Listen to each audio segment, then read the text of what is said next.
What's up, my friends? We're here for the next episode of the StarCityGames.com Flashback series. While I take a trip down memory lane, it's a long memory lane. It's been a long time, so stay tuned.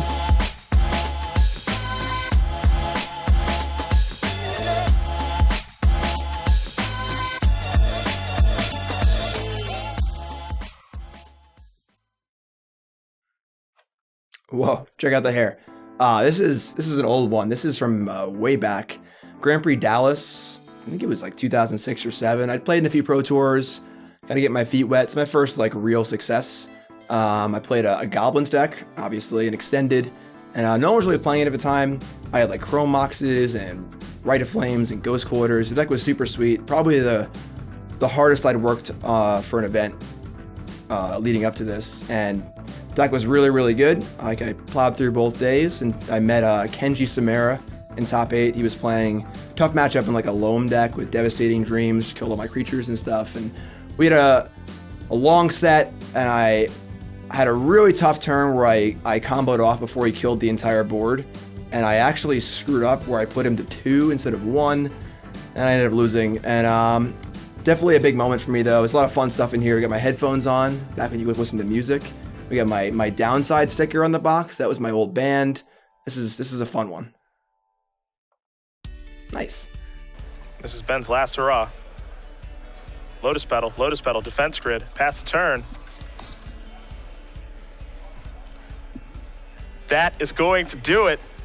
It's been a long time coming for the Long Island native, but Jim Davis is your Star City Games Standard Open champion here in Indianapolis, Indiana. I joked on Twitter or Facebook that this was actually a Super Bowl weekend, and someone in a Jets jersey won something on the Super Bowl weekend.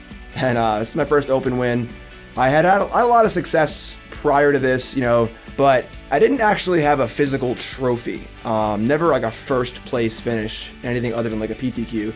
So piece of hardware meant a lot to me. Big weekend. I actually ended up getting stuck in, I believe it was Indianapolis this weekend, and I couldn't get home. It was Nicole's birthday, my fiance, and I couldn't get home. It was snowed in, and travel-wise, it was a disaster, but nice important weekend in my Magic career.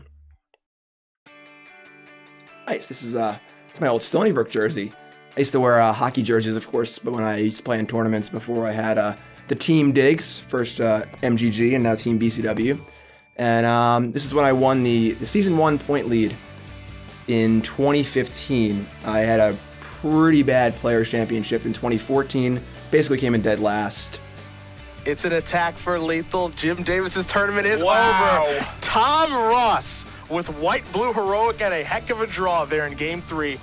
I lost the cube draft we did with my cube afterwards for all the 4 losers who were out first, and I basically lost everything. But was really, really determined to get back there. Worked really, really hard in Season 1. I believe that Open win was from then. I lost the finals of an Open in Dallas, and really ran away with the Season 1 points lead. And this is kind of what got me the rest of the year, not necessarily off, but the ability to relax and kind of focus on the Players' Championship and not need to grind all year, which was definitely a very nice way to set up the Players' Champs at the end of the year. And there you go. Set it up. Wants to make sure he's got his mana organized all the way. Here's a copy of Miracle, and that is going to do it. Jim Davis is going to win this match over Todd Anderson 2-1. He is your 2015 Players' Champion. Me and Nicole reminisce on this one, that this is probably one of the best weeks of both of our lives. This basically changed everything for me. I was almost out of Magic. I was at the point where I had played in the Pro Tour for a few years and not really gotten anywhere. Kind of dropped out of Magic to go back to school. Now I was finishing school, and I was teaching at a private school, gonna get my master's, was ready to kind of leave Magic behind and, keep playing more casually, but leave the grind behind. And I told myself, actually, that this was going to be probably my last big tournament for a while. Then this happened. And really, really put my heart and soul into this tournament. I really wanted it really, really bad. I know at the after party at Brad Nelson's house afterwards, Brad gave a little speech. And Brad and Todd were so awesome. I mean, I beat both of them, obviously, in the semis and the finals. And they were such great hosts, obviously, here in Roanoke. And Brad gave a little speech saying, to the player who wanted it the most, and that meant a lot to me. And Yeah, this is what started it all. Once I won, I decided to start streaming and taking Magic more seriously. And I kind of hated teaching, honestly. And I was like, you know what? Let's just go full throttle. Let's try it out for a year and see how it goes. Stream articles on StarCityGames.com. A few of my good friends in Frank Pendle and Rick Meditz came to me about starting a team, which was Team MGG eventually. And it all kind of just came together beautifully.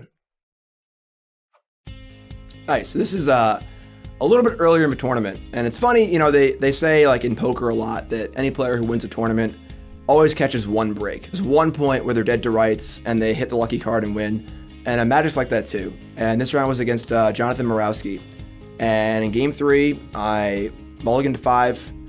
I kept a 1 land hand, player draw, I don't remember, but was, dead to rights. And I drew a few good cards out of it, and I was able to overcome it and win the game. And it could have all ended right there. My life would have been very, very different if I just don't draw a second land and just die.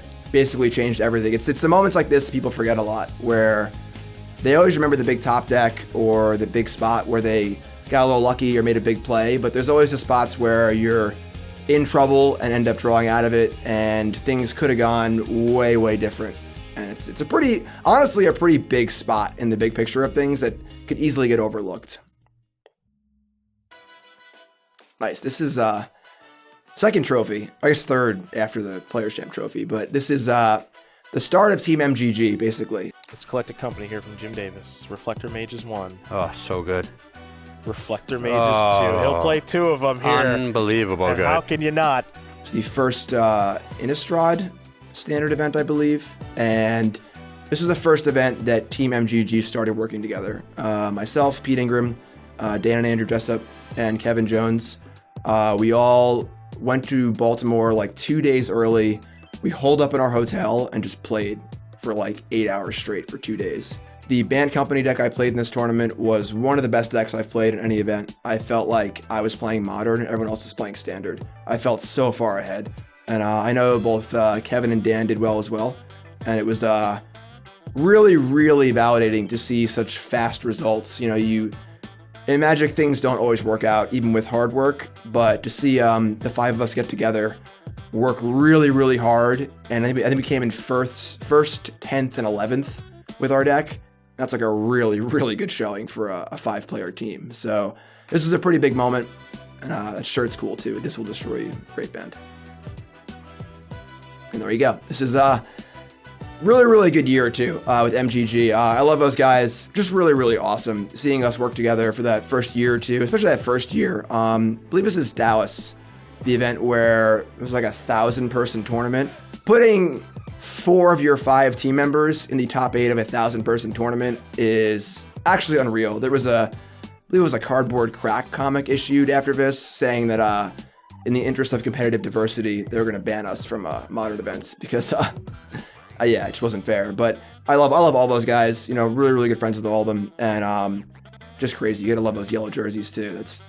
That's in your face.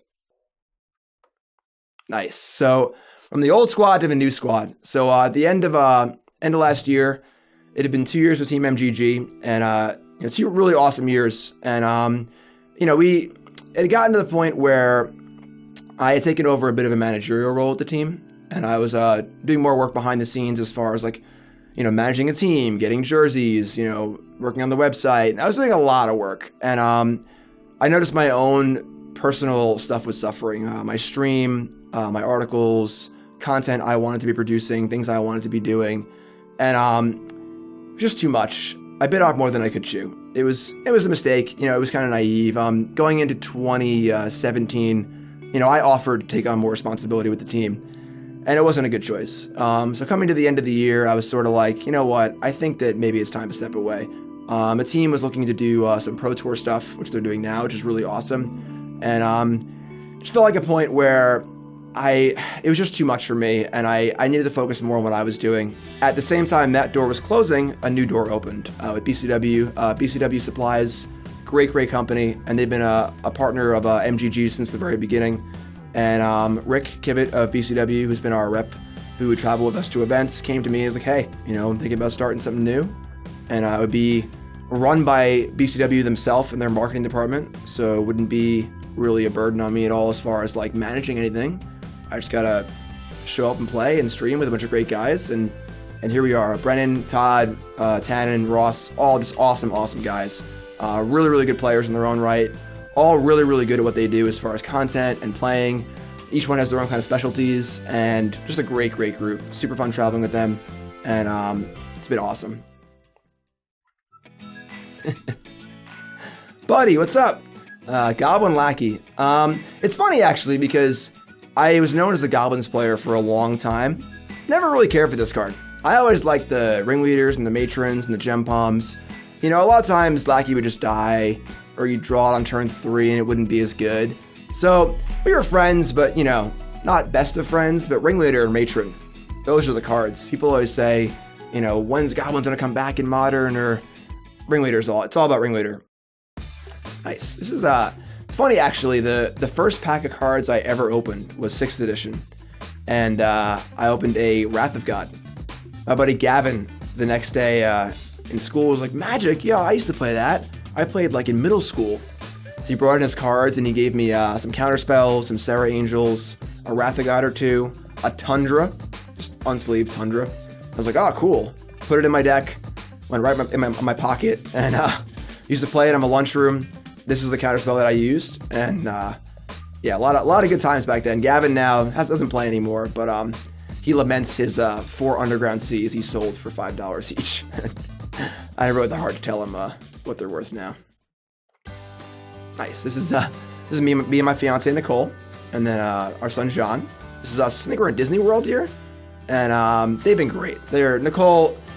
Last 4 years, Nicole has been so unbelievably supportive. As soon as I won the Players' Championship, she was actually right outside the room. She drove all day Saturday to get there, and she's in tears. And she was saying, she's told me that she was sitting next to Joe Lissette in the other room watching. They were watching the coverage on the cameras in the game, and she kept asking him like dumb questions. Like, she plays Magic, she knows what's going on, but she'd be like, "Well, was that good or bad?" Because she was so nervous she couldn't even process it.